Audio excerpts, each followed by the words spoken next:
गुरुभ्यो नमः। रेवगतिः गुरुमेव भजे, गुरुणैव सहास्मि नमो गुरवे। न गुरोः परमं शिशुरस्मि गुरोः, मतिरस्ति गुरो मम पाहि गुरो। कूजन्तं राम रामेति मधुरं मधुराक्षरम्, आरुह्य कविता शाखां वन्दे वाल्मीकिकोकिलम्। ततो युद्धपरिश्रान्तं समरे चिन्तया स्थितम्, रावणं जाग्रतो दृष्ट्वा युद्धाय समुपस्थितम्। दैवतैश्च समागम्य द्रष्टुमभ्यागतोरणम्, उपागम्याब्रवीद्राममगस्त्यो भगवान् ऋषिः। राम राम महाबाहो शृणु गुह्यं सनातनम्, येन सर्वानरीन् वत्स समरे विजयिष्यसि। आदित्यहृदयं पुण्यं सर्वशत्रुविनाशनम्, जयावहं जपे नित्यमक्षयं परमं शुभम्। सर्वमङ्गलमाङ्गल्यं सर्वपापप्रणाशनम्, चिन्ताशोकप्रशमनम् आयुर्वर्धनमुत्तमम्। रश्मिमन्तं समुद्यन्तं देवासुरनमस्कृतम्, पूजयस्व विवस्वन्तं भास्करं भुवनेश्वरम्। सर्वदेवात्मको ह्येष तेजस्वी रश्मिभावनः, एष देवासुरगणाल्लोकान् पाति गभस्तिभिः। एष ब्रह्मा च विष्णुश्च शिवस्कन्दः प्रजापतिः, महेन्द्रो धनदः कालो यमः सोमो ह्यपाम्पतिः। पितरो वसवः साध्या ह्यश्विनौ मरुतो मनुः, वायुर्वह्निः प्रजाप्राण ऋतुकर्ता प्रभाकरः। आदित्यः सविता सूर्यः खगः पूषा गभस्तिमान्, सुवर्णसदृशो भानुस्वर्णरेता दिवाकरः। हरिदश्वः सहस्रार्चिः सप्त सप्तिर्मरीचिमान्, तिमिरोन्मथनः शम्भुस्त्वष्टा मार्ताण्ड अंशुमान्। हिरण्यगर्भः शिशिरस्तपनो भास्करो रविः, अग्निगर्भोदिते पुत्रः शङ्खः शिशिरनाशनः। व्योमनाथस्तमो भेदि ऋग्यजुस्सामपारगः, घनवृष्टिरपां मित्रो विन्ध्यवीथिप्लवङ्गमः। आतपी मण्डली मृत्युः पिङ्गलः सर्वतापनः, कविर्विश्वो महातेजा रक्तः सर्वभवोद्भवः। नक्षत्रग्रहताराणामधिपो विश्वभावनः, तेजसामपि तेजस्वी द्वादशात्मन्नमोऽस्तु ते। नमः पूर्वाय गिरये पश्चिमायाद्रये नमः, ज्योतिर्गणानां पतये धिनाधिपतये नमः। जयाय जय भद्राय हर्यश्वाय नमो नमः। नमो नमः सहस्रांशो आदित्याय नमो नमः। वीराय सारंगाय नमो नमः। नमः पद्मप्रबोधाय मार्ताण्डाय नमो नमः। ब्रह्मेशानाच्युतेशाय सूर्यायादित्यवर्चसे, भास्वते सर्वभक्षाय रौद्राय वपुषे नमः। तमोघ्नाय हिमघ्नाय शत्रुघ्नायामितात्मने, कृतघ्नघ्नाय देवाय ज्योतिषां पतये नमः। तप्तचामीकराभाय वह्नये विश्वकर्मणे, नमस्तमोभिनिघ्नाय ऋषये लोकसाक्षिणे। नाशयत्येष वैभूतं तदेव सृजति प्रभुः, पायत्येष तपत्येष वर्षत्येष गभस्तिभिः। एष सुप्तेषु जागर्ति भूतेषु परिनिष्ठितः, एष एवाग्निहोत्रं च फलं चैवाग्निहोत्रिणाम्। वेदाश्चक्रतवश्चैव क्रतूनां फलमेव च, यानि कृत्यानि लोकेषु सर्व एष रविः प्रभुः। कृच्छ्रेषु कान्तारेषु भयेषु च, कीर्तयन् पुरुषः कश्चित् नावसीदति राघव। पूजयस्वैनमेकाग्रो देवदेवं जगत्पतिम्, एतत्त्रिगुणितं जप्त्वा युद्धेषु विजयिष्यसि। अस्मिन् क्षणे महाबाहो रावणं त्वं वधिष्यसि।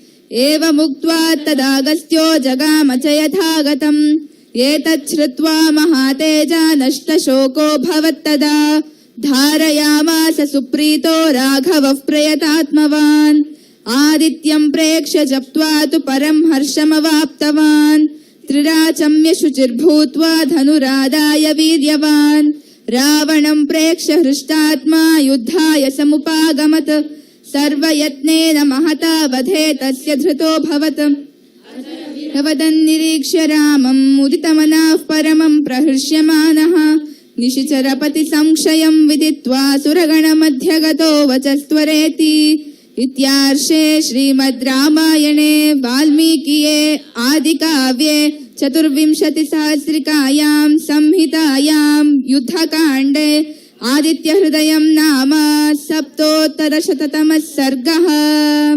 एकचक्रो घ्नतो यस्य दिव्यः कनकभूषितः समे भवतु सुप्रीतो पद्महस्तो दिवाकरः आदित्यः प्रथमं नाम द्वितीयं तु दिवाकरः तृतीयं नारद प्रोक्तं चतुर्थं तु प्रभाकरः पंचमं तु सहस्रांशुः षष्ठं चैव त्रिलोचनः सप्तमं हरिदश्वश्च अष्टकं तु विभावसुः नवमं दिनकृत् प्रोक्तं दशमं द्वादशात्मकम् एकादशं त्रयीमूर्तिः द्वादशं सूर्य एव च द्वादशादित्यनामानि प्रातः काले पठे नरः दुःखप्रणाशनं चैव सर्वदुःखं च नश्यति दुदुकुष्ठहरं चैव दारिद्र्यं हरते ध्रुवम्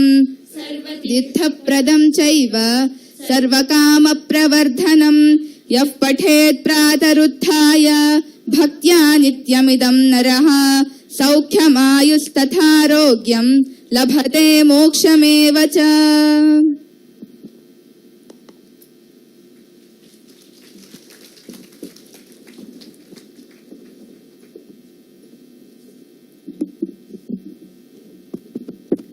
Dhanyavada. Sri Vinay Varanasi needs no introduction. His work speaks for itself, yet it is only fitting that we take a moment to formally introduce him.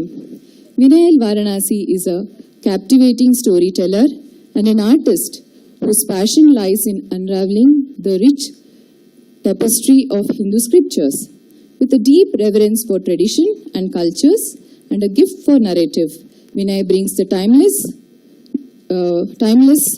tales to life, making them resonate with audiences across all age groups while perceiving their timeless wisdom. Vinay's storytelling is not just about recounting epics, but also about exploring the symbolism, philosophy, and spiritual depth that lie beneath the surface.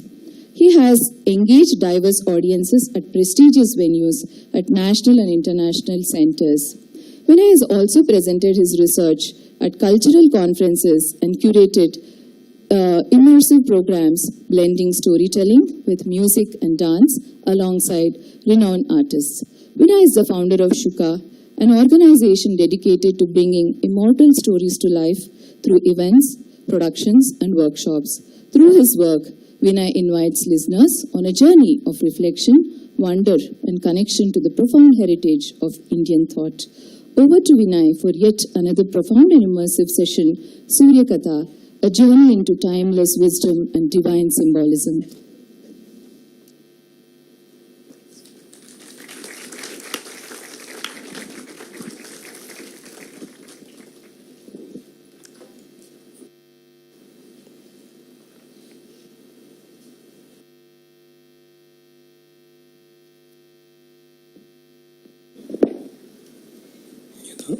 यदादित्यगतं तेजः जगद्भासेतेऽखिलं यच्चन्द्रमसि यच्चाग्नौ तत्तेजो विद्धि मामकम्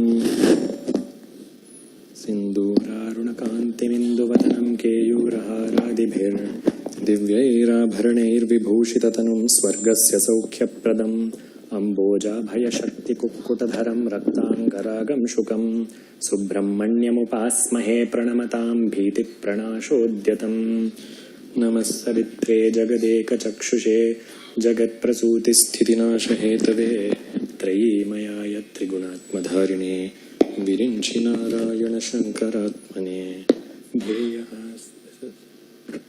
I need a little ध्येयः सदा सवित्रमण्डलमध्यवर्ती नारायणः सरसिजासनसन्निविष्टः केयूरवान् मकरकुण्डलवान् किरीटिहारी हिरण्यः शङ्खचक्रः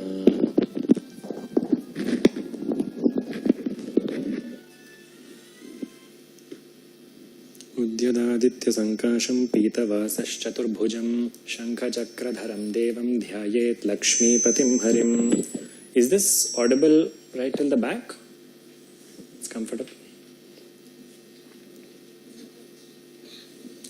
Namaskaram. I think that may take a second or two to figure itself out, but if it continues or if there's too much of echo, because there seems to be a little bit of an echo on stage, onchur feedback barta ide. That's off.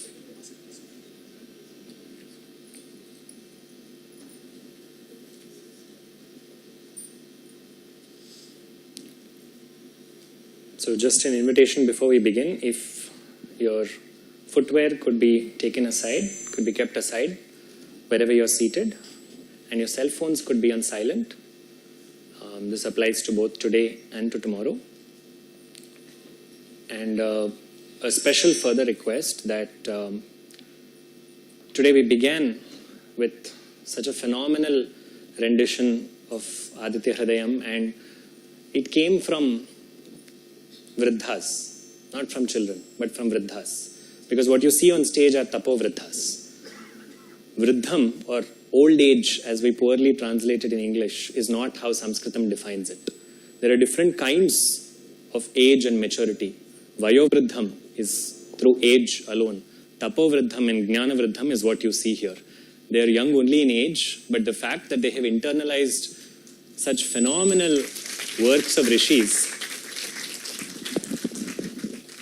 is a reassurance that the next generation understands what the spirit of Sanatana Dharma is about. And just as we began with Aditya Hridayam, today we will also close with Aditya Hridayam. So the objective of this is actually makes this, from an upanyasam, it converts this into an upasana. Because there is a very profound methodology in Sanatana Dharma when we attach a mantra on either side of any rendition. This is called as Samputi-karana. In Samputi-karana, if you want to chant something and you want the result of it to be intensified, a certain mantram is chanted before, and then you chant whatever main thing you want to chant, and then again repeat the mantram that you chanted in the beginning. So it's effectively, in modern terminology, it's like a sandwich. You place the central stotram in the middle, or whatever it is that you want to chant, and on either side you place the mantram. This can be done for several things, but today and tomorrow on both days, we will begin and close with Aditya Hridayam. That is the Parayanam of Aditya Hridayam. In between, we will speak about Aditya, making this entire thing not an academic session about Surya Bhagavan, but making this an actual offering to him. So with that invitation, when we finish today, those of you who are watching both here in person and online, my invitation is stay with the Aditya Hridayam. The objective is not as soon as the speaker is done, you get up and fly, because I see this a lot in Carnatic music concerts. The second Pavamana Sutudu begins, everybody wakes up as if they have to go in that moment to Swarga directly. So if we can hold on till the end of Aditya Hridayam and show the honor that is required for the stotram, and that's the real reason we are here. We are not here to take selfies. We are not here to quickly chat with each other after. We are here to let whatever happens, whatever goes in from here, for it to settle down here. Some silence is needed. So if we can remain in that silent space after the program also, and not quickly come back to samsara. So with that invitation, I think today, as Savitaka so beautifully put, it looks like a coincidence to the world. At least to me, it was an absolute coincidence when the date was fixed for these 2 days, because Aditya Hridayam is something that has been brewing in the hearts of the Swabha core team for months. The initial plan was to have this somewhere around February during Magha Masa. And because of clashing schedules and mostly because of my disorganization, it got pushed. to quite some months later, and they said, you let us know what date. And I arbitrarily chose June because I just saw that this weekend was empty.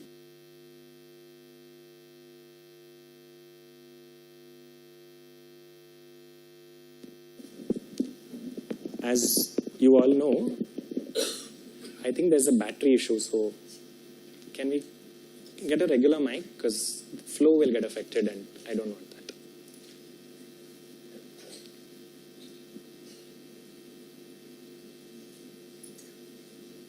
If there's a stand for the mic, is Idya on stand in?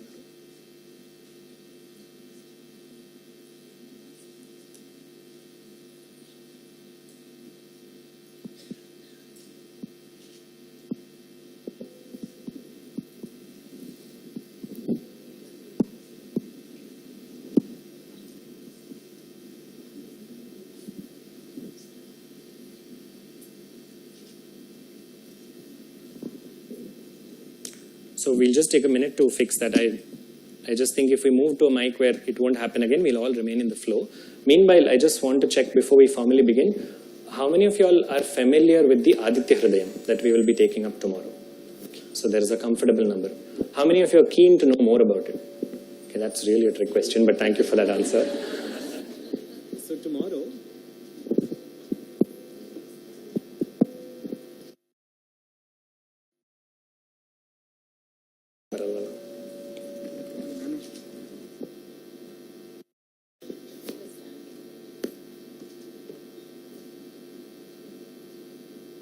is this? Yeah, and it's off, I think.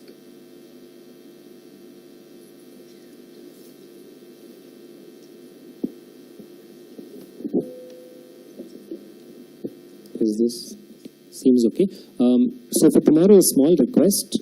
If it's possible, if you can bring maybe a printed copy if you have, or a book with the Aditya Hridayam, it might actually be easier, because I want to issue this disclaimer while we are still setting up. We will not, unfortunately, because of the paucity of time, we will not be going every single vakyam of the Aditya Hridayam is magic in itself.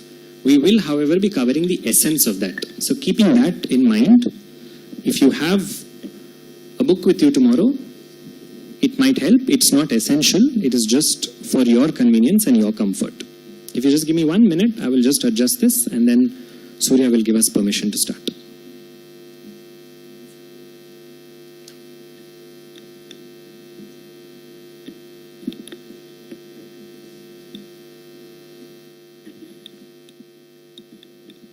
The Peetham for this mic is only Veda Vidya.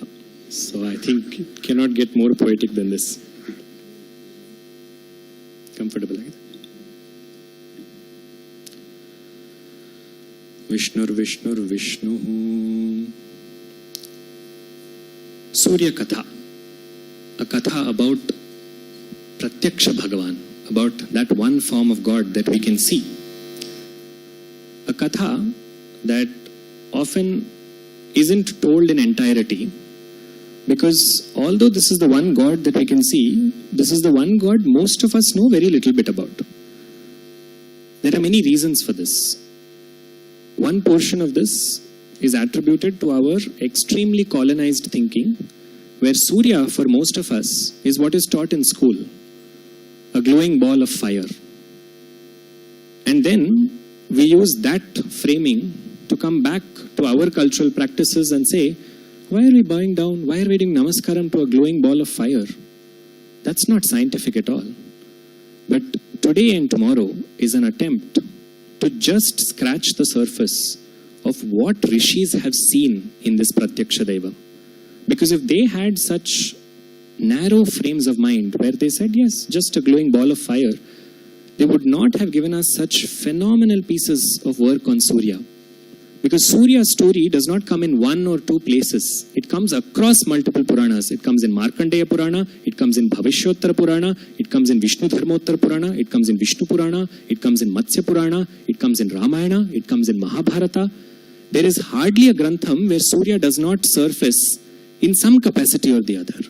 So obviously the rishis have a strong understanding of this form of Bhagavan, and spending time with Surya will unearth this magic for us.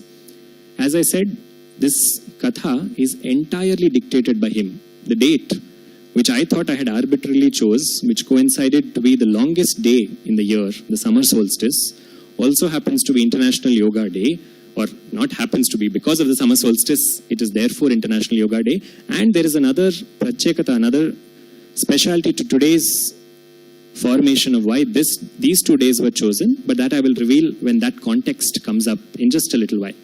So with all this backdrop in mind, my invitation is, when we enter into Surya Katha, we enter with a clean canvas, not with the idea that we already know everything about this Devata, but with an idea not just to internalize or to listen, but to take this into our practice.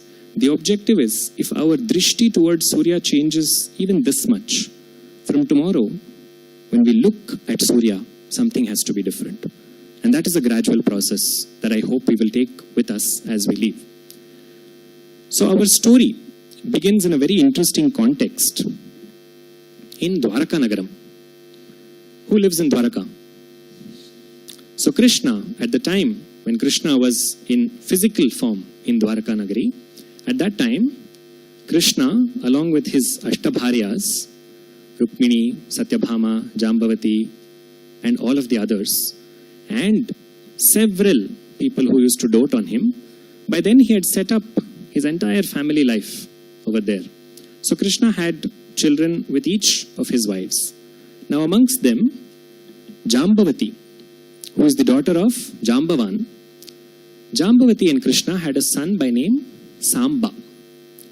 So Samba was a little different from Krishna's other sons, his other children. Samba had a slight attitude to him because he knew that he was extremely good looking. So he recognized his features somewhere. Also, you can't blame him. He has Krishna as a father. Krishna is only called Sakshat Manmatha Manmatha. When Manmatha comes in front of Krishna, he looks at himself and he says, "Oh my God, I am so ugly. Look at him." Because he is that beautiful. Pumsa Mohana Rupaya. So this attractive son of Krishna, with Krishna had never got into him because he's Paramatma. But there is this slight arrogance in Samba. And the beauty of Purana Kathas is when the shades of grey happen to characters. It's not all black and white. Samba is not a bad person, and nor is Samba terribly arrogant. But there is a shade, there is a strain of that arrogance. The beauty in the stories is that when such a shade is there inside a sadhaka, inside somebody who wants to do good, but these gunas enter, immediately Paramatma finds a way of pulling it out. That pulling out the nail may be painful, but just as they say, sometimes to pull out a thorn that gets stuck in the skin, you need another thorn. So that is when we start to look at stories also with that. Because otherwise stories are, somebody comes, somebody did something, somebody else got angry, cursed him and went home. Then we'll all wonder, what is this? Rishis are also cursing, Rishis are so angry.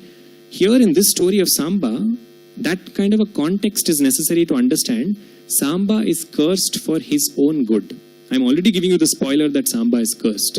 Because we need to look beyond just the linear. We need to look at what is the idea of a varam, a blessing, and a curse, a shapam. So with this backdrop, Samba in Dwarakapuri, that is a sign that Paramatma is very much listening to this katha. So in Dwarakapuri, Samba, on one fine day, Narada Muni visits. And Samba is not very attentive to Narada Muni's requirements. Everybody else is. Pradyumna. Pradyumna is Krishna's son with Rukmini. He and the other princes are attending to him very, very keenly, to Narada Muni, but Samba is not very concerned. So Narada makes a remark saying, Krishna, Samba does not seem to care too much about anything else except his good looks. So Krishna smiles and he says, no, Narada, that's not true. So Narada said, then, if that's what you believe, Krishna, may there be an occasion where I can prove the truth to you. And Narada leaves. A few days later, Narada comes back. And when he comes back, Krishna is with all of his kantas, with all of the women. And at that time, Samba is not there. They are actually in a water pool. And at that time, Narada, there are various versions of this story, but I'm not focusing on this element too much. But essentially what happens is Samba goes there. One version says that Narada convinces Samba to have a look inside this water pool area where Krishna is bathing with his wives. And at that time, when Samba is doing this, Krishna comes out and sees that his son is observing Jambavati and all the other women who are like his mothers. He sees that he is observing them naked. So Krishna curses him. This is one version. Another version says that Samba walks straight in when they are naked and they all become embarrassed and Krishna becomes angry saying, how can you come to a place without the consent of these women when they are in this state? So all these versions essentially state one thing. Krishna curses the son because he says, you're so full of your looks and the pride around that I give you a curse that you will have leprosy. And in this moment, Narada is not happy. We have this, again, very contorted view that all he wants to do is create mischief and gossip. Narada here represents what Narada does in every story. He is the conscience that makes the Jiva go through tough lessons in order for the Jiva to ascend. So now Narada is standing quietly, and at this moment Samba says, it was a mistake. Whatever I did, it was a mistake. How do I atone for it? And what should I do? And you have cursed me with leprosy. I am your son. Am I that terrible that you cursed me with something that cannot go with this rogam? And what should I do for it? How do I atone for it? It is at this point that Krishna tells him, Samba, what you have done is something that you should not have. But the curse that I gave you is simply an announcement of your future anyway. So when a rishi curses or a mahatma curses somebody, they are just loudly announcing what is going to happen anyway. In our cases, we may not know what kind of curses or blessings are. Blessing is also an announcement of what is going to happen in a good way. A curse is an announcement of something that will happen in a negative way. When these get announced, the person who is going through it has an opportunity to change that. So now Samba is presented with that opportunity, and how Samba reacts and how he responds. Immediately, his first question is, can you direct me towards a guru who can help me out of this difficult situation, of this rogam, this leprosy, kushtavyadhi that I have been afflicted with? So Krishna smiles and says, the guru is standing right in front of you. And that is Narada Muni. So he tells Samba, you sit and learn about one form of Paramatma who you can pray to now. And learn about the Katha of this form of Paramatma, the Swarupa. And then you will eventually find your solace. This is all Krishna says. Krishna does not say, I will use my influence and quickly change this. Because parenthood is in its place, but allowing the divine to take its course is also in its place. So this is underway, and now a very beautiful conversation starts between Samba and... Sure, no? The only responses are coming from here. Between Narada Muni and Samba. Samba is such a curious listener. And that is another beautiful aspect of Purana Kathas, that when the stories are told, you will see that it is only told up to a point, then the Purana Karta will become quiet. Because they're waiting to see how will the listener react. And that reaction is when you know what is the listener moving more and more towards. So the first question Samba asks is about, tell me the nature of that form of Paramatma that is supreme most that I can worship. So which form is that? Because we are in Surya Katha. When Janmashtami comes, it will be Krishna. Ours is all seasonal bhakti, no? But here is the rahasyam. Narada, no doubt, speaks about Surya. But what was the approach that Samba took? Did Samba say, take me to a form of Paramatma where I can quickly cure my leprosy? Or did he say, tell me about a form of Paramatma that is all-encompassing and who has that capability? That all-encompassing is where the gaze shifts. Now, it is about recognizing that Samba is not asking about some glowing ball of fire. He is asking about Paramatma Swarupam that has this power, and Narada chooses to talk about this particular form. Why does Narada choose this particular Devam? We have a famous verse that says, Arogyam Bhaskaradicchet. If you want Arogyam, Aditya is the Devata that you should worship. Dhanam Icchet Hutashanat. Hutashana means Agni. Dhanam, if you want wealth, then you should worship Agni. Ishwarat Jnanam Anvichet. If you want Jnanam, it should be Ishwara or Shiva. Moksham Icchet Janardanat. If you desire moksha, it should be Janardana or Vishnu. Are these mutually exclusive? Does this mean if you want wealth and you go to Surya, you cannot have it? Does it mean if you go to Shiva and you ask for moksha, he will not give it? This is the beauty of Sanatana Dharma. There is this beautiful porosity, this interconnection between all the different devatas. If you go to a hospital and you say, my stomach is hurting, and you land up at the cardiologist, he will say, no, please go to the other departments. And once you go there, if you say, my head is hurting, they'll send you to the neurology department. Because they're all different doctors. But all of these belong to your body only. Similarly, or rather, conversely, in Sanatana Dharma, if you go to one place and say, this is what I'm seeking, if you go to Devi and you ask for health, you will receive health. If you go to Surya and you ask for Dhanam, you will get it. But what we mean by this kind of a verse, saying, if you want Arogyam, seek out Bhaskara, it means that quality is strong in that Devata. That Devata's nature is to bless you with that anyway. That they will automatically do. This we don't need to give a big pravachanam on. You just stand outside and get your vitamin D every day before 8 a.m. in the morning. Half our health problems will get taken care of. It is just a way of rishis saying this Devata's lakshanam is to give this.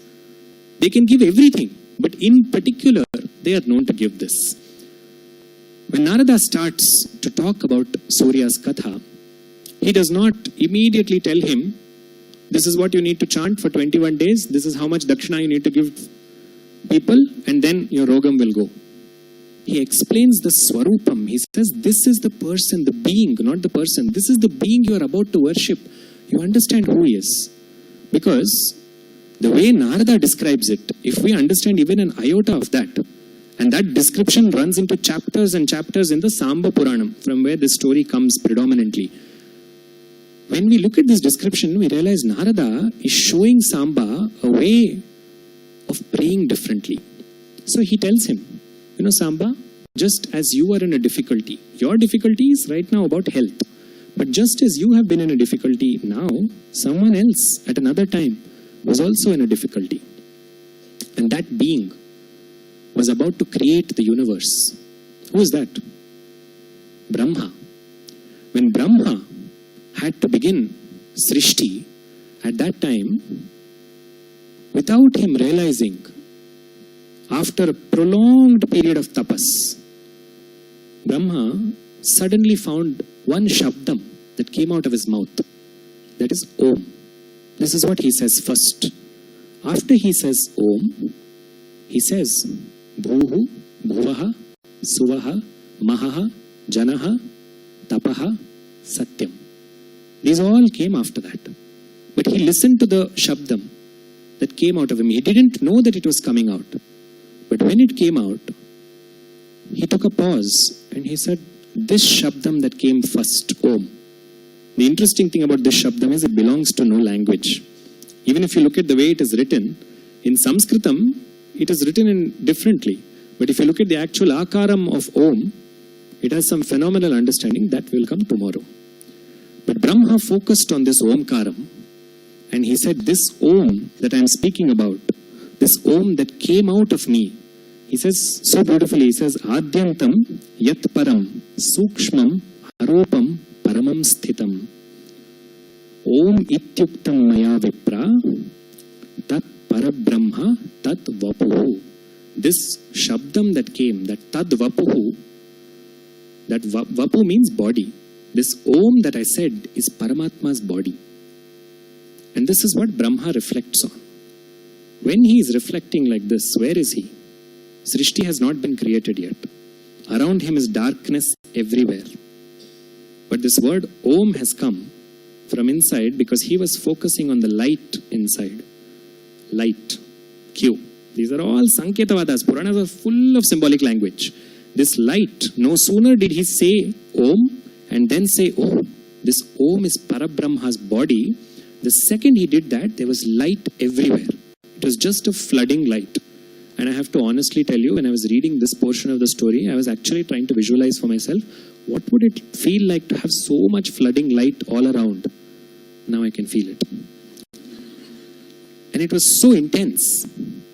Then Brahma realized, I am trying to create Srishti. If this much of light and heat is around, it will destroy my Srishti. But this light is coming from Parabrahma, so I must bow down to this. And Brahma makes a stuti. To who? To who? To the light. Main character has not come, protagonist has not come yet. Or has he? To Omkara. Brahma makes a stuti to that Omkara and says this Om is the very basis of this world. And this is what we continue to practice today. We are always fighting between this side or this side. But if you see, one thing remains common. Om Vishnave Namaha, Om Shivaya Namaha. Shiva and Vishnu are changing. Om is remaining the same. They are all representations of that Omkara. That primordial Pranavakara, Brahma recognized had taken a form. And that form was of light, Kanti Swarupam. And that Kanti had to necessarily reduce itself so that the world could be safe. That Kanti is beyond our comprehension. So Brahma does this. He does an extraordinary stuti to Omkara. And that Omkara reduces itself. Brahma is relieved. And the Srishti comes into being. From Brahma's Manas emerges the Prajapati. From Prajapati comes, any guesses? This is a beautiful krama that you will actually find in the Ramayana. Comes Marichi. From Marichi comes Kashyapa. And Kashyapa marries 13 daughters of Daksha Prajapati. Now, one amongst them is Diti. Another amongst them is Aditi. Diti and Kashyapa together become the parents of Danavas. Kashyapa has other wives also, and they become together the parents of other jatis, Nagas, Gandharvas, beings, various beings come into being like this. But Diti becomes the mother to all the Danavas. So these are the mothers, these are the children of Diti and Kashyapa. Meanwhile, Aditi and Kashyapa become the parents of the Devatas. Now what happens, Aditi notices, is that there is an imbalance. Because as soon as the Danavas and the Devas come into being, into creation, which is again a beautiful cosmic phenomenon. Surya Katha is filled with something that's happening at the macrocosm level, which we'll explore. As soon as there is this tussle, Aditi notices that these Danavas are hurting her children. So she realizes she needs to pray now that there is a balance and that Paramatma must come as her child. So Aditi also sits down to pray. Who does Aditi pray to? Aditi prays to Vishnu, okay. Any other guesses? Brahma. Aditi takes Brahma as a case study and says, who did he pray to? I'll pray to the same person. Omkara. She prays to that being that is filling this universe with light. And she says, you have to come in my Garbha. You have to descend. When you come, you will be able to ensure that the Danavas and the Daityas, there's a balance that is maintained. You will do Rakshasa Samharam. So you come. And Aditi does a tapas for so very long. And that Omkara is pleased and appears into Aditi's Garbham and says, your tapas has pleased me. I will come in 12 forms to you as your child. So shall we see what those 12 forms are? It is amazing how Samba Purana in particular mentions how each of these 12 forms of Omkara manifesting into Aditi's Garbham, where that form can be found. So it begins something like this. The first form, I'm just going to read the essence of it. If we go into each shloka and split it up, in the interest of time, we will not be able to manage that much. But essentially, the first form born to Aditi is known as Indra. And Indra is the ruler of Devaloka. So he is Devaraja. He becomes Devaraja. The second form that is born to Aditi is known as Dhata. And he earns the position of Prajapati, and he is the creator of different creatures. The third form that is born to her is known as Parjanya. Any guess what Parjanya means? Clouds. Responsible for rain. Cosmic phenomenon. Something. Sun, light, rain. Something, all of it. Evaporation cycle. Is it ringing a bell from science textbooks? Purana Kathas. The fourth form born to Aditi is known as Pusha. And Pusha resides in all food and is responsible for the nourishment of all creatures. The fifth form that is born to Aditi is known as Twashta. Twashta resides in all plants and in all aushadhis, all medicinal herbs. The sixth form born to her is Aryama. And Aryama resides in the air all around. And Aryama is responsible for the movement of air within the body. The seventh form that is born to Aditi is known as Bhaga and lives in Bhumi Devi and inside the bodies. Why in the bodies and in Bhumi Devi? Because both are made of the same elements. The eighth form is known as Vivaswan, and Vivaswan resides in fire. This form of Vivaswan is also responsible for food digesting, because within the body also there is a digestive fire, what we know as the different anabolic and catabolic processes within the stomach, within the large and small intestine that digest food. Vivaswan is responsible for that. The ninth form that is born to Aditi is known as Vishnu, and he is born for Rakshasa Samharam. That was what she had asked for.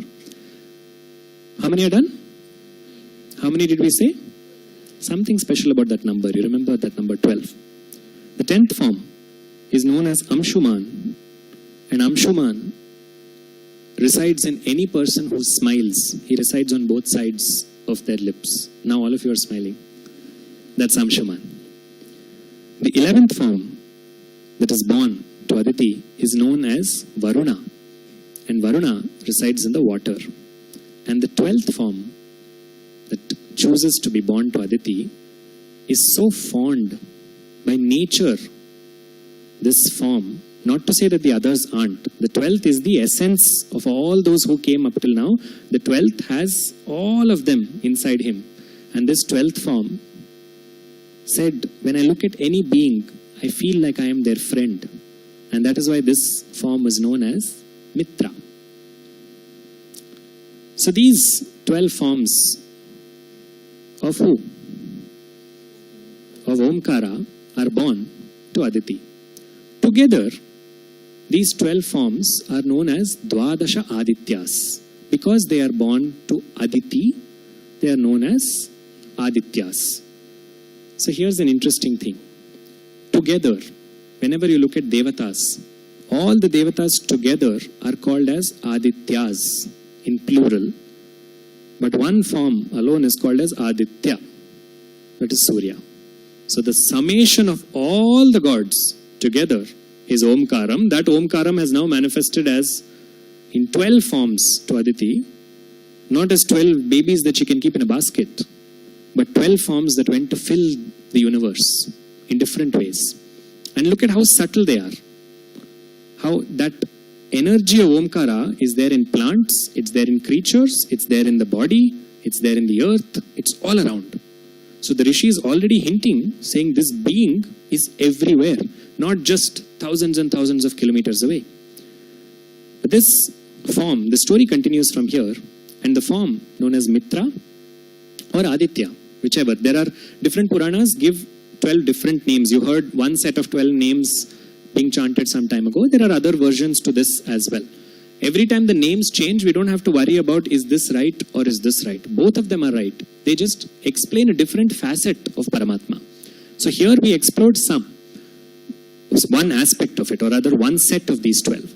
But when we take the story that continues from here, it becomes very interesting, because once her son comes into being and establishes a balance between Devatas and Rakshasas, now her son, what's her son's name? Aditya. Aditi's putra, Aditi putra, Aditya. Aditya also enters Grihasthashramam. He also takes on a family life. And this is a story that some of us are familiar with, and there is quite a bit of masala that's added to it. So today I will present the version that is free from the dramatization. But it's a very, very interesting story nevertheless. So what happens here is, Aditya marries the daughter of the celestial architect. The celestial architect is Vishwakarma. Vishwakarma is also known as Twashta. Twashta is a name that came here. Twashta is also the name of Vishwakarma. Again, some connection, but we have 2 days, so I'll decode each of those in good time. Vishwakarma gives his daughter by name Sangnya. Sangnya is given in marriage to Aditya. Now Aditya is extremely bright, literally and metaphorically. So what this does is, for Sangnya, this poses a challenge, because she's finding it blinding to be around him. So she's with him. They even have 3 children. The first child that they have, his name is, because he's born to Vivaswan, who is one of the names. So I just want to clarify this. Although we said 12 distinct forms, we're referring to 12 forms of the same Aditya. So one of them was Vivaswan. So the son that is born to him is Vaivaswata. Does that ring a bell? Because that Vaivaswata Manu is the time that we are currently, it is under his Manvantara that we are currently living. If we read the regular Sankalpams, all of them will mention this, Vaivaswata Manvantare Kaliyuge Pratame Pade. So Vivaswan's son was Vaivaswata Manu, and then they had a pair of twins, a pair of fraternal twins by name Yama and Yami. Not Yummy, the eating yummy. This is Yummy. Yama. Yama we all know. Panic also will come. Interestingly, another beautiful coincidence of how this Katha features today, Shanivaram is a day meant for Yama Smarana. So Yama finding a mention here, and Yama plays a prominent role in the story in a few minutes, also has a very beautiful aspect. Now just notice the different children that are born to Aditya. Vaivaswata Manu, again the ruler of time. Yama is also the ruler of a different kind of time for us. And Yami, whose Katha we will come to in just a little while. Now Sangnya has these 3 children with Surya, with Aditya, but she still cannot take his tejas. It's too much for her. So one day, she creates a shadow. Because where there is light, there will be a shadow. So she creates a shadow. What is shadow in Sanskritam? So she creates a chaya and calls her exactly that.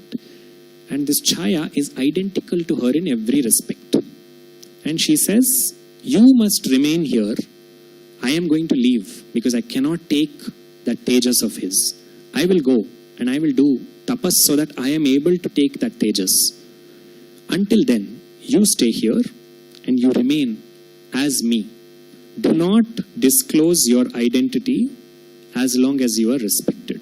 If you are disrespected in any moment, that means you can tell them who you really are.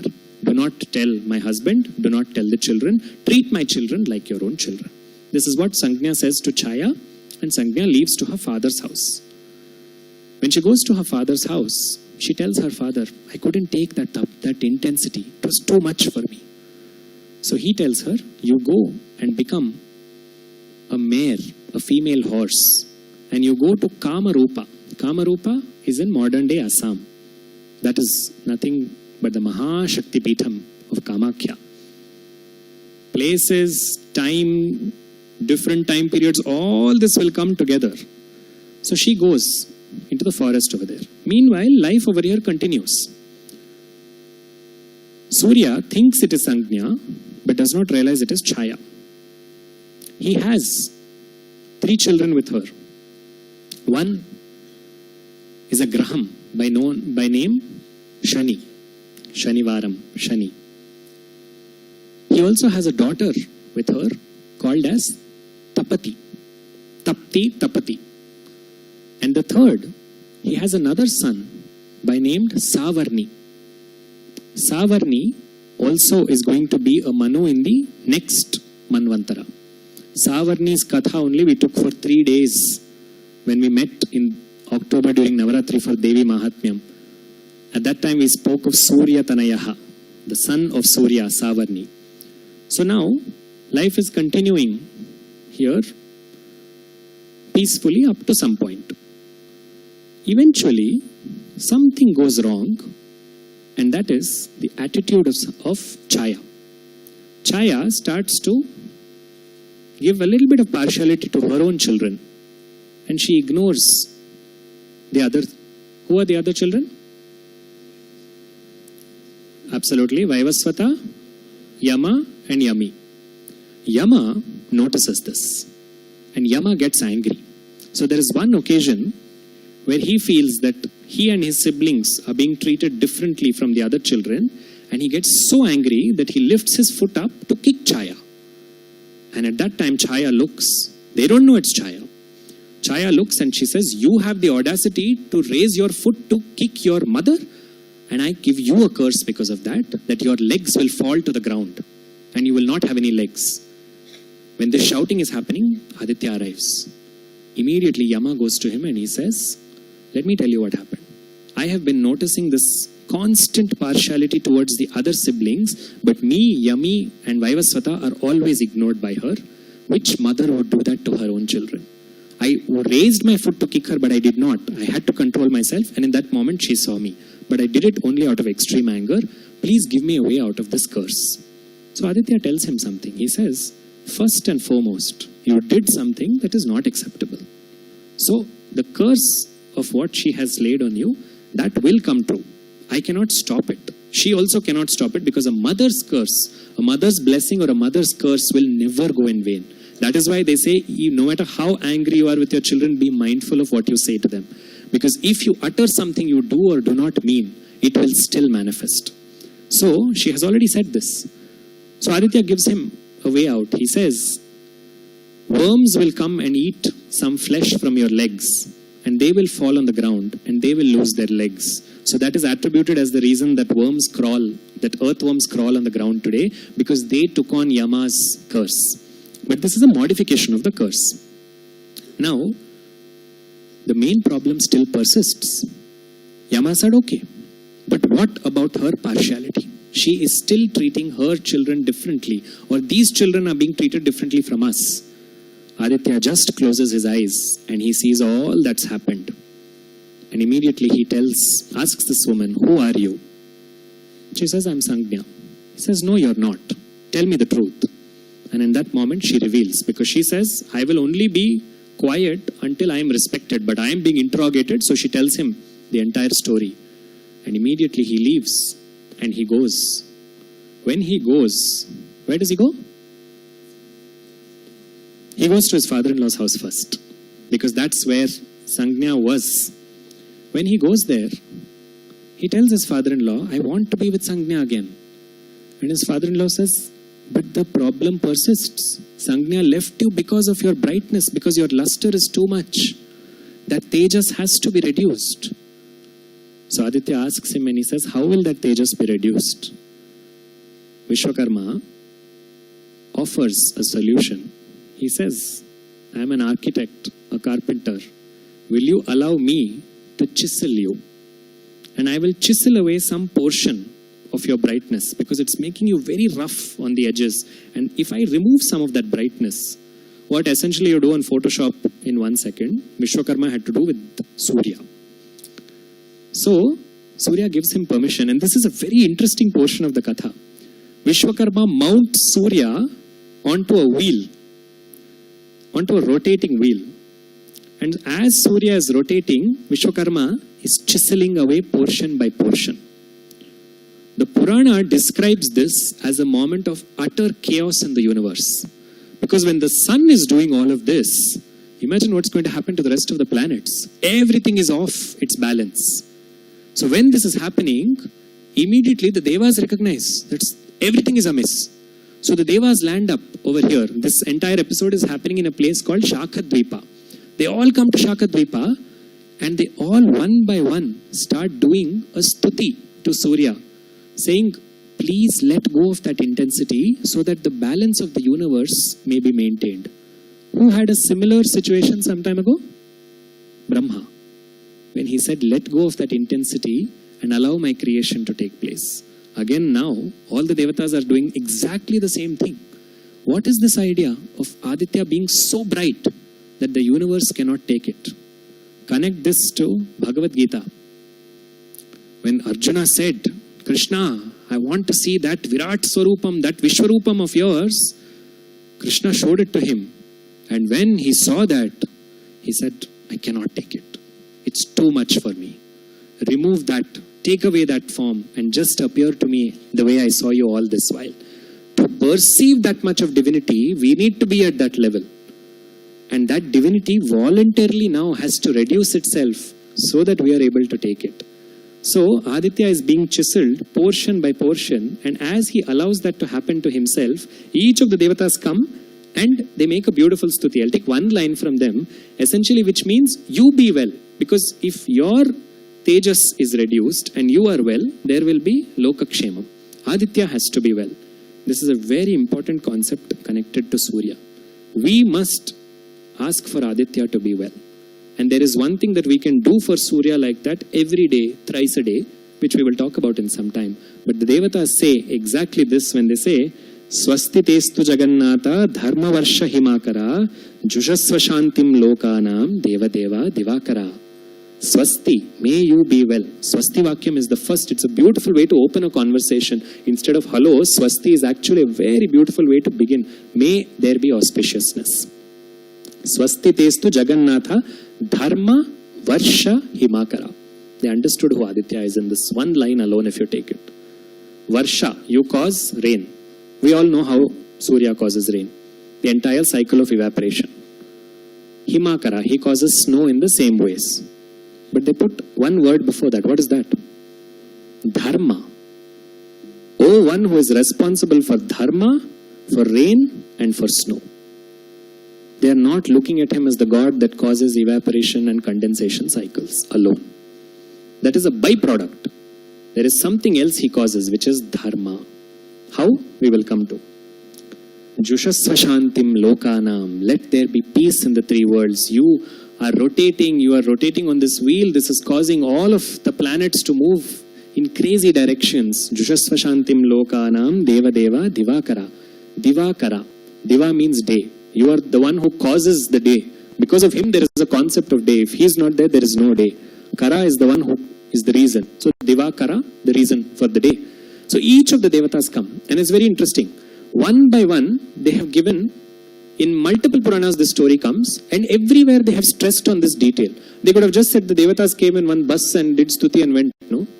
But they didn't. They mentioned which devatas come. Because what is amazing is, after they come and they do this stuti, each of these category of devatas remain with Aditya. Not just then, they remain with Aditya till now. There is an entire description, which we will do in detail tomorrow, of visualizing which devata stands in front of Aditya, behind Aditya, to his left, to his right, above him, below him, to his northeast, to his southwest, which devata, which yaksha, which gandharva, which kinnera, which kimpurusha, which siddha, which yaksha, each being and their representation. Because they came and recognized this form of light has to calm itself down, but this form of light is essential for this universe. So they have done this stuti, and now Vishwakarma looks at the result. When he looks at the result, out of 16 portions, Aditya was in 16 portions, Vishwakarma removed 15. He kept one portion, and that is the Aditya that you see. And he had 15 portions of chiseled away Surya Tejas in front of him. What did he do with this? He took it and made one chakra out of it. And he gave it to somebody. Who is that? So look at the names of each Ayudha that come now. He took this and he made the Sudarshana chakra. Darshana happens through which sense organ? Eyes. we see because of eyes some connection already here. The next thing he did was he made a Trishulam and he gave it to Shiva. Then he made a Velayudham, a Shaktayudham, and he gave it to Muruga. Then he made a chariot, a Vimanam, and he gave it to Kubera. All of these and more. Then he made a Dandam, a staff, and he gave it to Yama. This is, please don't assume that this is similar to how when you go to the tailor sometimes and you say a blouse piece nil one chur baki idre ond rumal kodbedi adrinda. This is, the Purana Karta is very clearly saying that that Tejas which is there in the sun is responsible for us to see Sudarshana. Hence it is the Sudarshana Chakram. That Tejas was there in the past, in the present, and in the future. That is how many? But it is remaining constant. It is a piercing reality. That piercing reality is Trishulam. That is a Jnana Ayudham. That Tejas is what awakens us. It awakens us to the knowledge inside us. That Jnana Ayudham is the Shaktayudham. That Shaktayudham is what Kumaraswamy holds. That is what his mother gave him on the day of Thaipusam, which is extremely important because he never leaves that. He doesn't sleep without it. Because Muruga is never separate from Jnanam. But this will become Muruga Katha for if I go into that direction. Each of these are talking about how the Tejas that different Devatas have is the Tejas that is coming to us from the sun.